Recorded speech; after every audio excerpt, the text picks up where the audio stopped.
Assalamualaikum warahmatullahi wabarakatuh. Kembali lagi di channel Suketireng. Di kesempatan kali ini saya akan membawakan sebuah cerita yang berjudul Digagahi Makhluk Lelembut. Cerita ini ditulis oleh akun Facebook bernama Siska. Bagi kalian yang ingin bacanya secara langsung, bisa kunjungi link yang sudah sertakan di kolom deskripsi. Sebelum cerita ini dimulai, jangan lupa untuk like, komen, dan subscribe channel ini. Dan juga tekan lonceng notifikasinya, agar kalian semua tidak ketinggalan cerita-cerita terbaru dari kami. Tentunya tak usah berlama-lama lagi, langsung saja kita masuk ke ceritanya.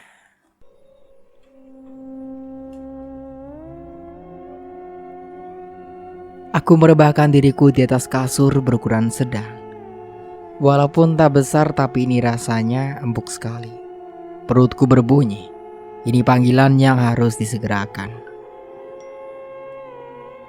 Tut, kamu main makan aja. Mending kita keliling dulu yuk, menikmati hidangan di sini. Ucap Mbak Lina yang kini tengah menyisir rambutnya di depan cermin. Mbak, kata bapak, jangan makan sembarangan. Mending ini aja yuk. Aku udah siapin sama ibu, ada rendang kok. Ucapku pada Mbak Lina. Enggak, Mbak mau yang lain. Kalau kamu gak mau, Mbak bisa sendiri nanti keliling-keliling sambil cari yang bening-bening. Ujarnya lalu melangkahkan kakinya keluar kamar. Aku menggelengkan kepala, tak habis pikir dengan cara pikirnya Mbak Lina. Aku mulai membuka bekal dari rumah. Rasanya lezat sekali. Masakan ibu memang pasti nomor 1. Baru 2 suapan, air mataku menetes. Aku rindu rumah. Aku rindu ibu, bapak, adik-adikku. Andai saja aku tidak bersikuku untuk ikut, mungkin sekarang aku sedang menikmati cemilan bakwan yang selalu dibuatkan ibu. Tidak ada artinya menangis di sini, Mbak. Aku terlonjak mendengar suara itu. Indah, ucapku gemetar. Sungguh mengingat kejadian tadi membuatku takut setengah mati. Gak usah takut, Mbak. Soal yang tadi aku minta maaf ya. Pasti Mbak kaget banget ya. Ini aku bawakan teh. Tenang aja. Ini adalah teh buatan Kanjeng. Tujuannya supaya darah haid Mbak tidak tercium oleh makhluk lain. Tuturnya. Aku mengerutkan dahiku dan sedikit was-was. Jadi Indah, kamu... Aku terbata, tak sanggup rasanya mengatakan kalimat itu. Iya Mbak, aku bukan manusia, ujarnya mengeluh. Indah, maaf, aku tak bermaksud begitu. Ucapku tak enak. Di sisi lain rasa takutku belum juga hilang. Aku takut jika Indah akan kembali menampilkan wajahnya yang menyeramkan seperti adegan film horor. Tidak apa-apa Mbak, udah biasa. Udah banyak pria yang sering diundang ke sini Mbak. Aku juga dulunya manusia. Waktu itu aku ikut merias dengan bude, ucapnya. Lalu bagaimana? Kenapa kamu di sini? Dan di mana budemu? Tanyaku hati-hati. Aku yang mengakhiri hidupku sendiri di sini, Mbak. Dan bude... Indah mulai terisak. Aku tak tahan. Bahkan air mataku juga ikut bercucuran. Hei, jangan menangis, ucapku. Aku memberanikan diri untuk mengusap pipi pucatnya yang terasa dingin itu. Ayo duduk dulu, ucapku membawa Indah duduk di atas kasur. Bude dijadikan tumbal Mbak, karena dia berusaha kabur sebelum acaranya tuntas. Aku ndak kuat. Akhirnya aku meminta pada Kanjeng untuk membunuhku. Aku tak ingin menjadi tumbal seperti Bude, yang jiwanya dijadikan suguhan bagi makhluk menyeramkan.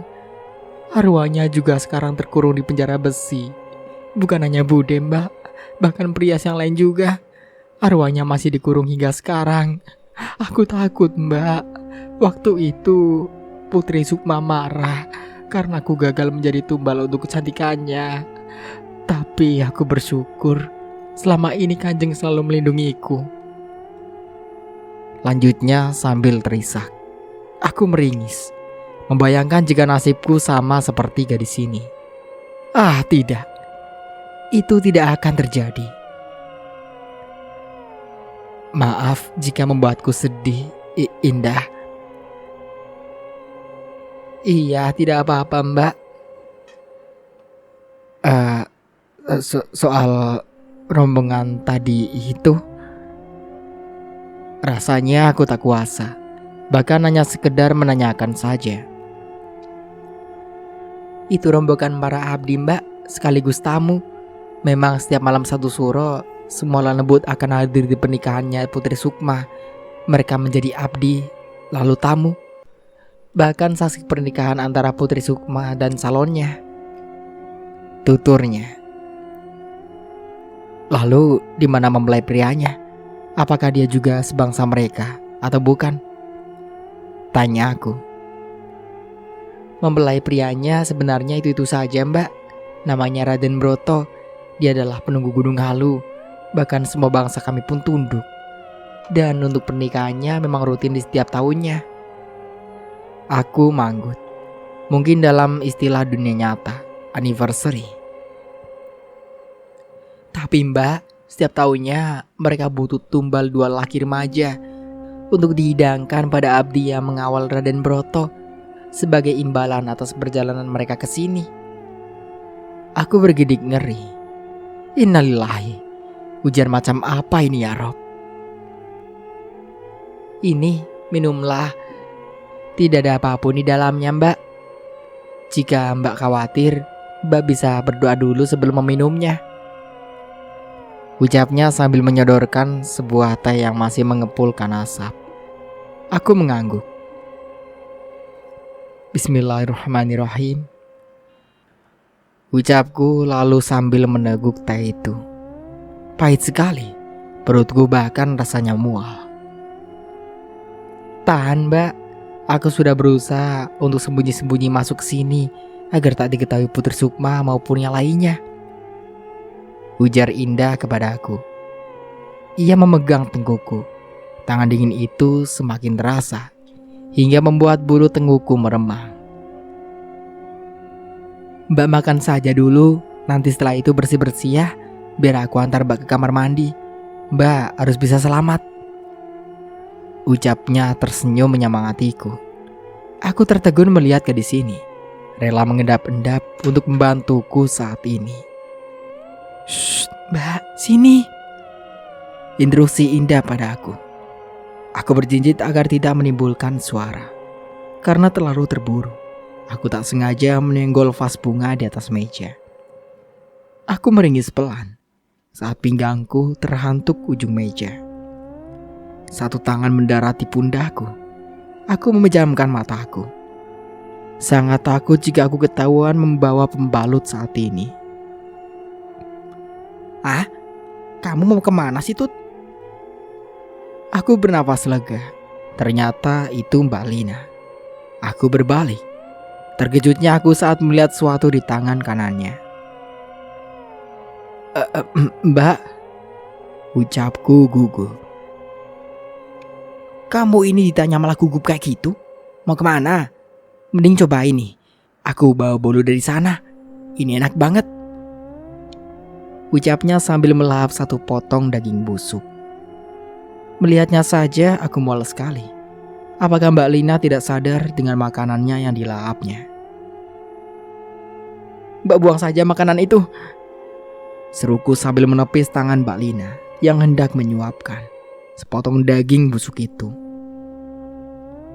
Ya apaan sih, Tut?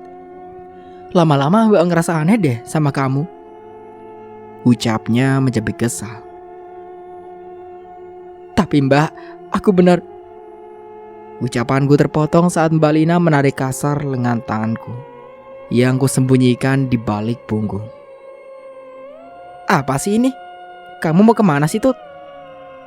Tanyanya kesal saat tangannya tak dapat menggapai lenganku. Itu Mbak, Aku mau ke air. Ucapku berbalik badan, lalu setengah berlari menghampiri Indah. Indah, lirihku. Gak usah kaget mbak, itu emang aslinya makanan di sini.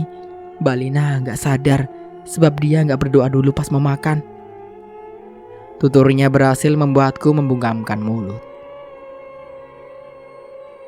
Indah, apakah Mbak Lina juga akan ikut menjadi tumbal? Tanyaku was-was. Jika Mbak Lina melakukan tugasnya dengan benar, maka tidak akan terjadi apa-apa. Hanya saja... Ucapannya tergantung begitu saja. Hanya saja apa Indah? Tanyaku penasaran. Hanya saja Mbak Lina nanti akan... Indah, sedang apa? Kembali pada tugasmu. Suara itu menghentikan ucapan Indah.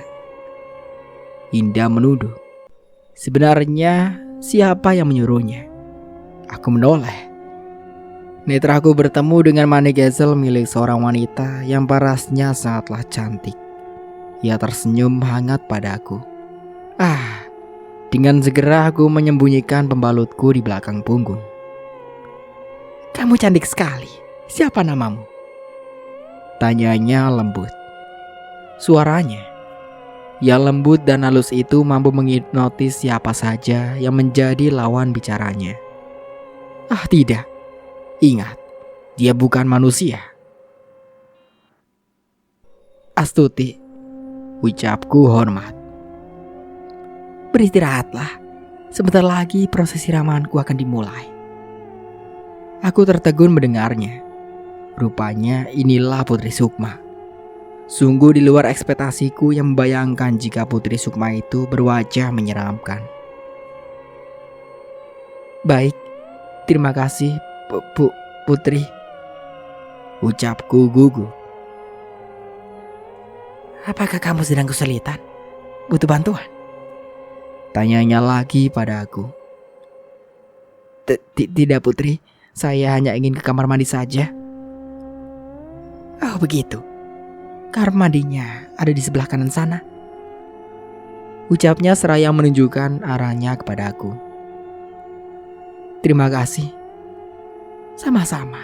Setelah itu, kamu makan saja dulu ya. Hidangan di depan disajikan untuk periasku. Aku ingin menemui calon suamiku terlebih dahulu. Jangan lupa, bunga kantilnya disiapkan dari sekarang. Ucapnya lalu berlalu meninggalkanku seorang diri. Pusing sekali kepalaku memikirkannya. Sudahlah, mungkin Mbak Lina sudah mempersiapkannya.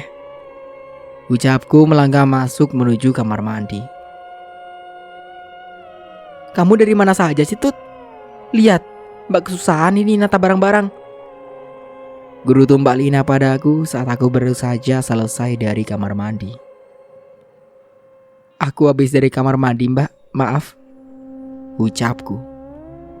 Sudahlah cepat, kita persiapkan dulu untuk siramannya. Setelah itu, kamu bawa barang-barang riasnya ke ruangan Putri Sukma. Ucap Mbak Lina tampak ketus. Kenapa Mbak Lina? Akhir-akhir ini sifatnya berubah drastis. Biasanya dia akan terlihat ramah dan berwibawa saat akan ada acara siraman atau merias. Lalu mengapa sekarang? Marah-marah tak jelas dan membuatku bingung apa alasannya. Sudahlah. Kutupi semua tuduhan buruk itu. Mungkin memang perasaanku saja. Lebih baik aku segera menyelesaikan tugas dengan benar. Untuk airnya sudah saya siapkan. Itu khusus, jangan sampai tercampur dengan apapun. Ucap Mbak Ajeng padaku. Aku mengangguk, hendak menaburkan bunga 7 rupa yang kubawa di atas baki. Allah. Lirihku menutup mulut. Apa ini? Ini bukan air. Ini adalah darah. Membayangkan siraman oleh darah itu saja, aku ngeri sekali. Maaf, Kanjeng, di manakah daun tolak balanya? Tanyaku hati-hati. Tidak ada. Di sini siramannya itu. Persiapkan dengan segera. bunga kantilnya disimpan di depan sana dengan hidangan yang lain, agar hidangan lezat itu bisa dinikmati oleh putriku dan calon nantinya. Ujarnya dingin. Aku menelan ludah. Inikah siraman versi lelembut? Baik, ucapku tak banyak bertanya. Aku mengitari sekitarannya hingga pandanganku jatuh pada beberapa hidangan di depan sana. Tapi di mana semua perlengkapan siraman itu? Jadi apa yang disajikan di sana memanglah berbeda. Apa itu sebenarnya ya? Aku maju beberapa langkah untuk menyimpan bagi perak berisi bunga kantil itu bersama hidangan lainnya. Innalillahi, ada bangkai kambing hitam lengkap dengan bahan saji lainnya. Dan apa itu? Mengapa terlihat seperti kaki manusia? Aku memastikan keadaan sekitar yang cukup sepi. Mungkin yang lain tengah menyiapkan beberapa makanan untuk para tamu di dalam sana. Aku memberanikan diri untuk menyikap kain yang menutupi sesuatu itu. Astagfirullah. Aku terjingkat lalu menutupnya kembali. Bagaimana bisa? Kaki yang kulihat itu milik kedua orang pria remaja yang terbaring di balik kain itu. Mungkin umurnya tak berbeda jauh denganku. Pakaiannya masih lengkap dengan style seorang pendaki. Kulit pucatnya mengingatkanku akan mayat hidup. Aku ingat apa yang dikatakan Indah saat tadi. Itu mungkin calon tumbal untuk abdinya Raden Broto. Apakah mereka berdua masih hidup? Mbak, aku terlonjak lalu membalikkan badan. Indah, ternyata kamu. Ucapku mengelus dada. Shh, sini mbak. Ujarnya menarik pelan lenganku, membawaku di balik tiang yang menjulang. Kenapa? Tanyaku berbisik. Itu adalah dua tumbal yang dibawa Putri Sukma. Selain mbak harus selamat, mereka juga harus selamat mbak. Tuturnya. Tapi bagaimana cara menyelamatkannya ndah? Biasanya calon dua tumbal remaja laki-laki itu akan disimpan terlebih dahulu di ruangan belakang. Nanti setelah acara 2 hari tuntas, maka mereka akan disuguhkan pada para abdinya Raden Broto. Lalu aku harus apa? Mbak harus bersikap biasa saja mbak. Ingat, jangan banyak bertingkah seperti ketakutan. Lakukan dengan baik tugas mbak. Nanti jika sudah tuntas, akan kubantu mbak keluar dari sini dengan kedua pemuda itu. Ucapnya pada aku. Aku mengangguk paham. Yang terpenting sekarang aku harus bisa menyelesaikan tugasku terlebih dahulu. Acara siraman mulai dilaksanakan. Terlihat Putri Sukma juga Raden Broto tampak seperti pengantin sungguhan. Kain jarik yang membalut Putri Sukma begitu indah dan berkilau. Bahkan cocok sekali melekat di kulitnya yang putih. Para tamu menyaksikan acara siraman terlihat seperti mayat hidup. Benar-benar mayat hidup. Tatapannya kosong. Kulit yang pucat membuat mereka terlihat menyeramkan. Suara tembang terdengar. Aku bergidik. Merinding sekali aku mendengarnya. Padahal jika ada suara tembang yang di setel bapak di radio setiap pagi pun, aku akan biasa saja. Bahkan mengikutinya. Tapi mengapa? Mengapa sekarang alunan tembang itu justru membuatku merinding? Mbak Lina tampak berseri-seri. Dia begitu semangat mengambil gayung untuk memulai guyuran pertamanya. Sebenarnya aneh. Biasanya yang akan menyiramkan air siraman itu kedua orang tuanya. Tapi kenapa jadi perias? Sudahlah. Mbak Lina mulai mengguyur Putri Sukma dan Raden Broto. Alangkah terkejutnya Mbak Lina saat melihat yang diguyurkannya bukanlah air, melainkan darah.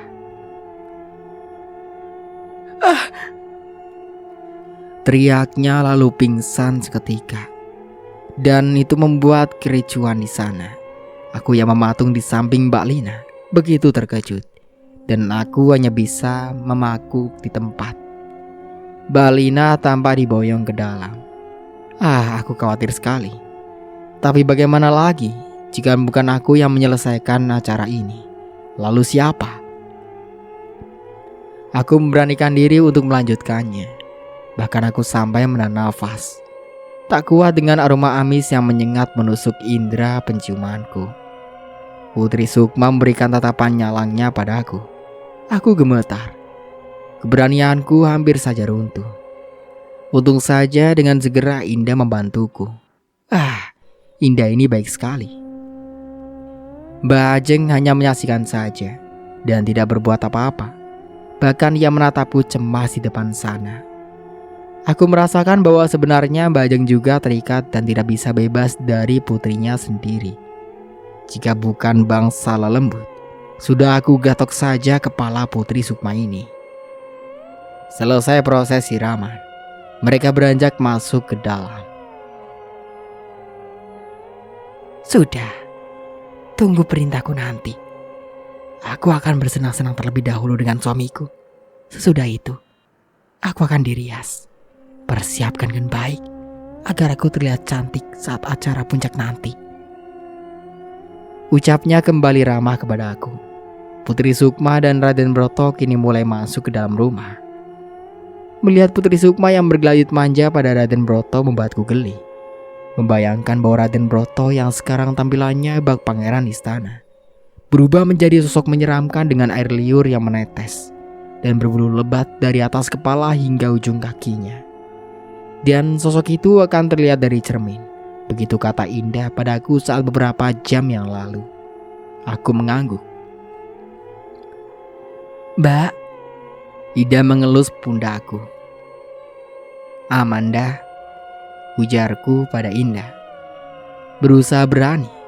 Padahal ingin sekali aku lari terbirit-birit saat ini.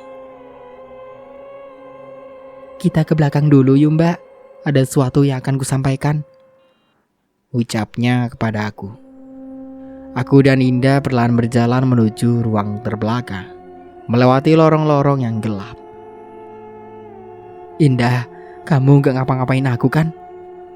Tanyaku cemas. Indah menghentikan langkahnya. Tepat di suasana hening dan lorong yang gelap ini, seketika ia berbalik badan padaku. Lalu kepalanya perlahan berputar 180 derajat lalu terlepas. Lidahnya terulur. Matanya menonjol keluar. Darah dan nanah menyembur begitu saja pada bajuku. Keruntungku saat ini sudah tertarik ke belakang. Saat lengan Indah menjambak jilbab insan yang tengah kupakai saat ini. Dengan sosoknya yang kembali seperti kejadian waktu itu. Ya, tubuh tanpa kepala. Dan di saat itu pula, teriakku. Mbak, kenapa? Tanya Indah sambil menggoyangkan tubuhku yang kini mematung dan berteriak histeris. Ada apa ini? Aku tidak apa-apa. Indah, ucapku bergetar. Mbak kenapa? Dari tadi aku ajak ngomong, Mbak malah ngelamun terus. Ujarnya kepada aku. Astagfirullah. Itu hanya halusinasiku saja. Maaf Nda, aku gak fokus. Ayo Mbak, cepat. Kita harus lepasin dulu kedua pemuda tadi. Dan kita bawa ke gubuk tempat menumbuk padi di sebelah rumah ini, agar tidak sulit saat membawanya keluar. Ucapnya menarik lenganku. Aku tergopoh-gopoh menyamai langkah Indah yang berjalan dengan cepat.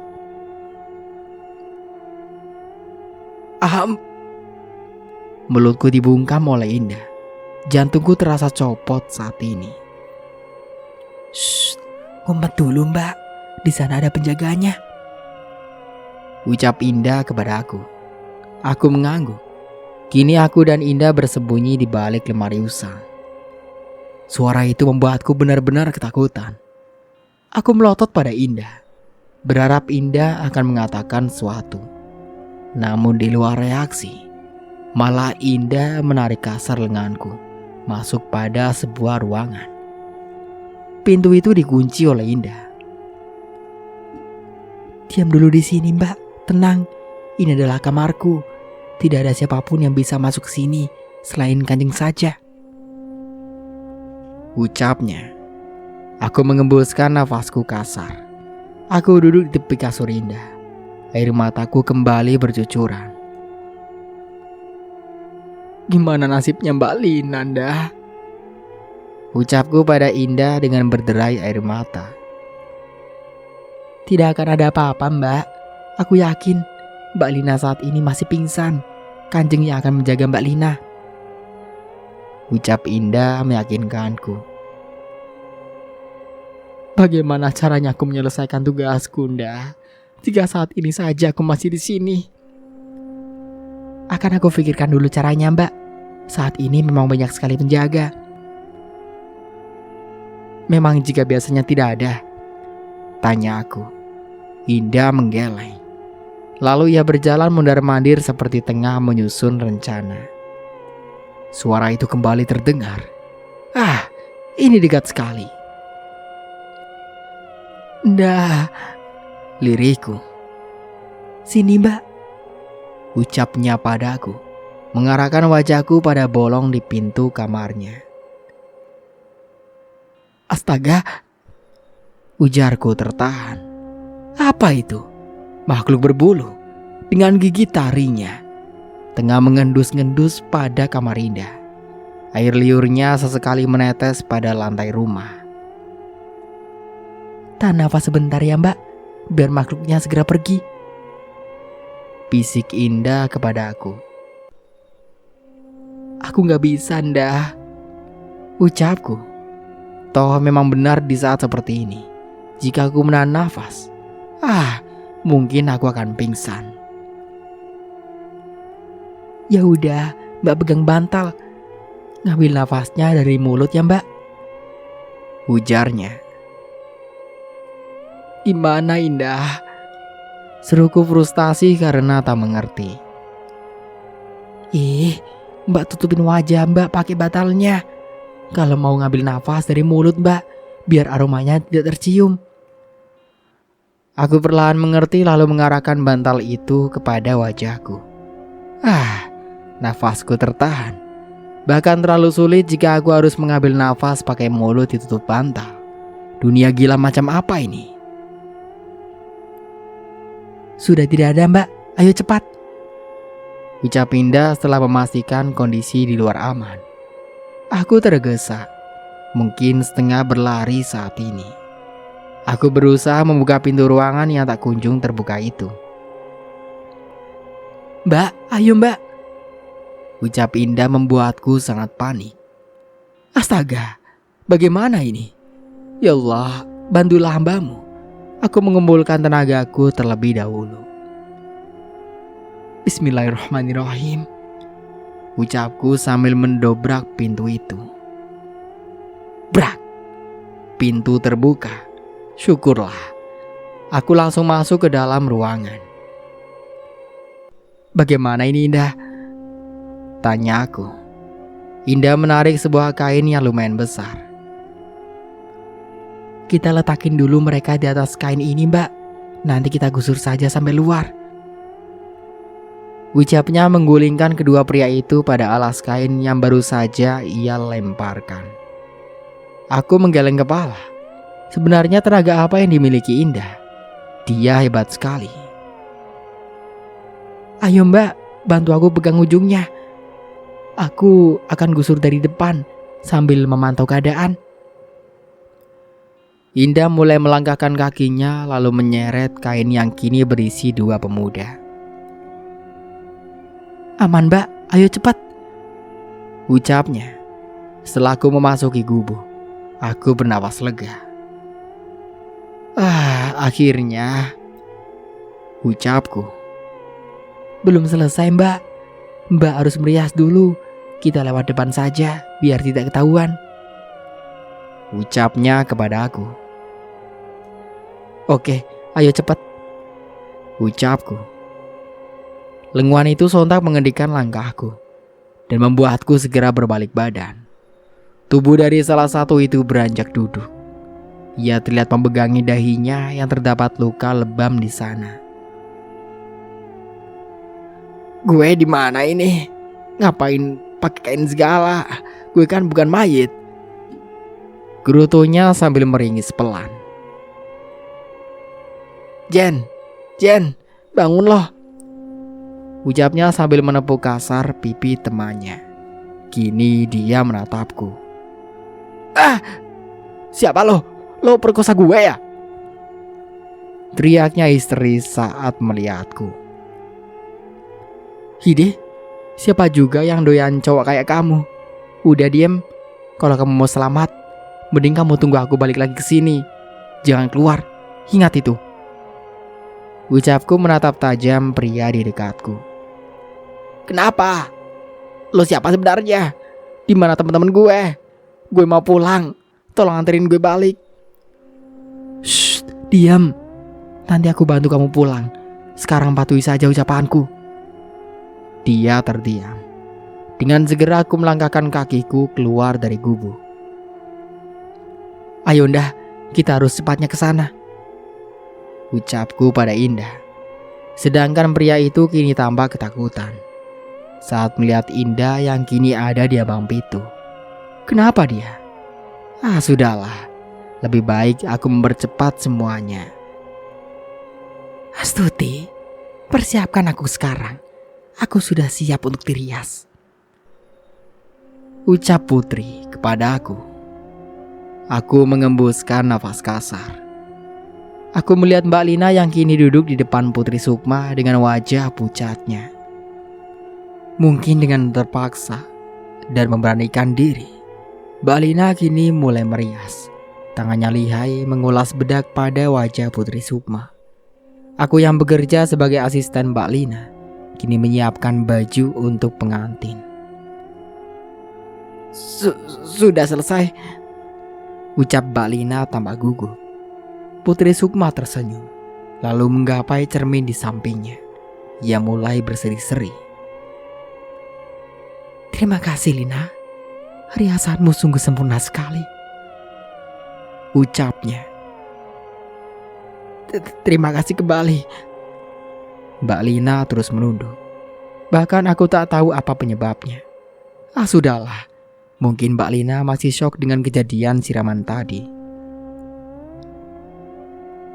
Mari Putri, setelah ini Putri harus mengganti dulu pakaiannya, ucapku tersenyum hangat. Setelah selesai dengan persiapannya, kini sepasang pengantin itu naik ke pelaminan. Banyak tamu undangan yang hadir di depan sana. Mereka bersalaman, layaknya para tamu yang sedang kondangan. Namun seperti biasa, mereka akan selalu terlihat seperti mayat hidup. Pandangannya begitu kosong sekali. Bersiap Landu, akan ada rintangan lebih berat lagi. Aku terhenyak menyadari di sekitarku tidak ada siapa-siapa. Aku mengerutkan dahiku, lalu menoleh ke belakang. Di mana Mbak Lina? Aku rasa tadi dia ada di belakangku. Aku tergopoh-gopoh melangkahkan kakiku dengan cepat, menyusuri setiap ruangan, berharap ada Mbak Lina di dalam sana. Mbak.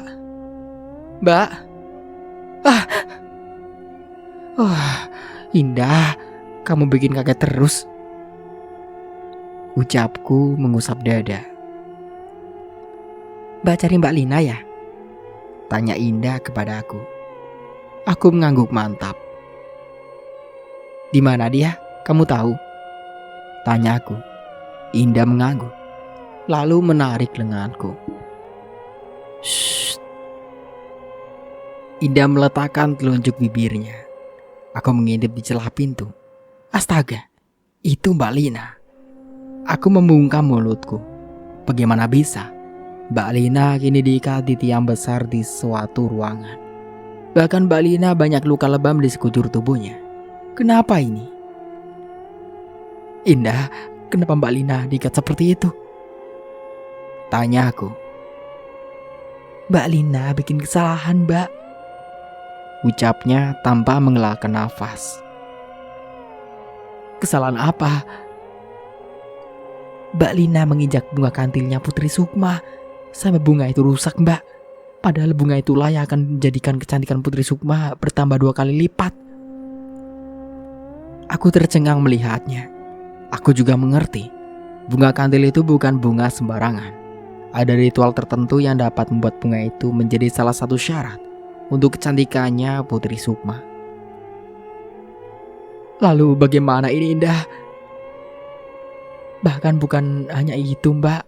Mbak ingat, Mbak Lina pernah memakan hidangan di sini, menjadikan dirinya sebagai pelayan bagi penjaga-penjaga rumah ini, dan itu adalah bentuk imbalan. Penuturan Indah membuatku tercengang untuk kedua kalinya. Pelayan. Aku mengerti pelayan seperti apa yang dimaksud Indah. Bagaimana ini ya Rob? Aku kesal. Tapi aku juga kasihan pada Mbak Lina. Kesal karena dia tetap mengacuhkan ucapanku dan bertindak semaunya. Tapi aku tak tega membiarkan dirinya senelangsa ini.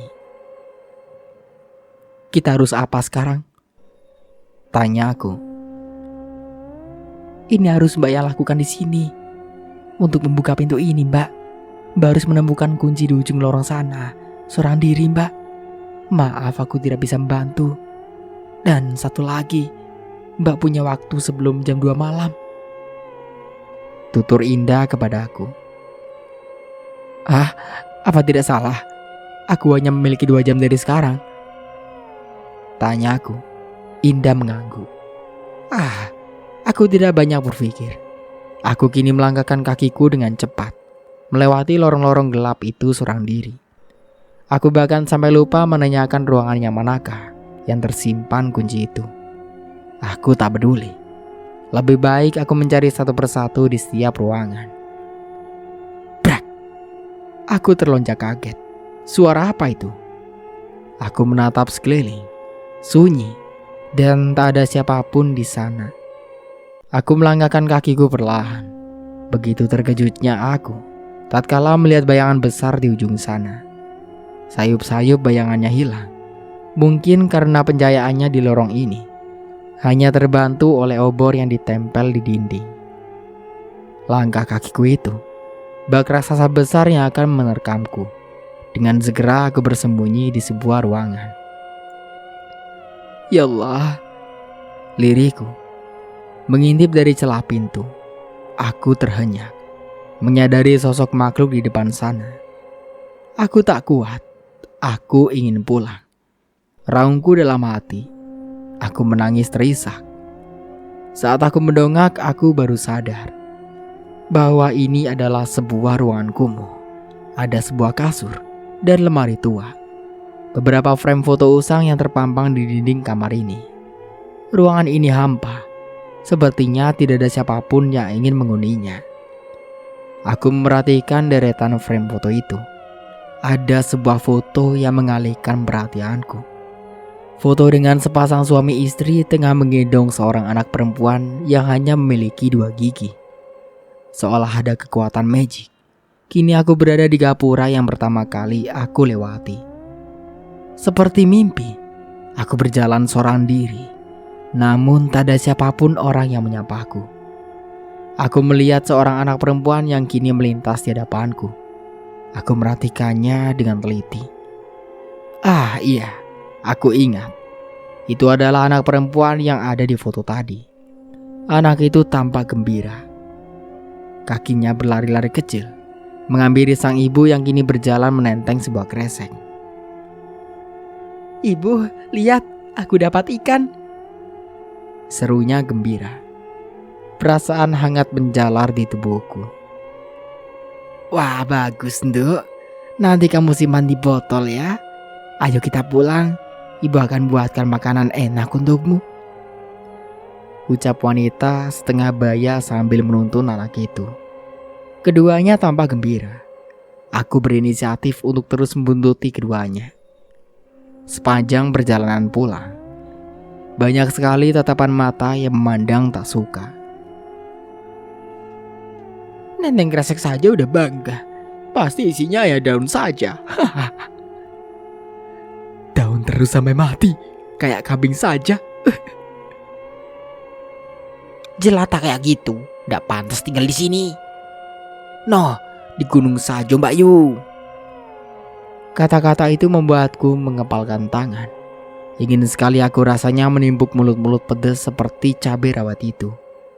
Aku menatap sedih pada ibu dan anak tadi. yang hanya bisa tersenyum dan mengabaikan lontaran cibiran pedas tetangganya. Hingga kini terlihatlah sebuah gubuk reot. Aku ingat, itu seperti rumah Simba. Apa ini?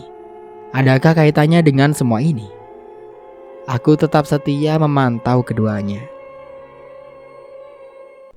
Assalamualaikum, Ajeng pulang bu, sama Irna. Ini ada lauk bu. Ucap wanita setengah baya itu, membuka pintu dengan pelan. Aku mengintip dari celah kayu di sampingnya. Dari dalam, aku lihat seorang gadis yang kini menunduk. Ia menangis. Sudah, Nduk, tidak apa-apa, ucap Simba menenangkan. Siapa dia? Ini semua gara-gara ibu. Bapak meninggal di ladang, jadi kita nggak bisa makan enak lagi. Sontaknya tanpa histeris. Ya Allah, Nduk, nyebut Nduk. Tidak boleh seperti itu. Kita harus syukuri. Lihat adikmu, kasihan dia. Ucap wanita setengah baya. Aku capek bu. Aku selalu dihina. Aku anak yang buruk rupa. Aku korengan karena tidur di kasur yang banyak rayapnya. Tubuhku rusak. Andai saja aku anak orang kaya, pasti aku akan bisa mengurus diriku. Bahkan mungkin dengan aku yang buruk rupa ini, aku akan dirumahati karena anak orang terpandang. Ucapnya mengentakkan kaki, lalu berlalu masuk pada suatu ruangan. Sabar Yondo, ibu di sini, biarkan saja. Ucap Simba pada si ibu yang kini tengah sesenggukan.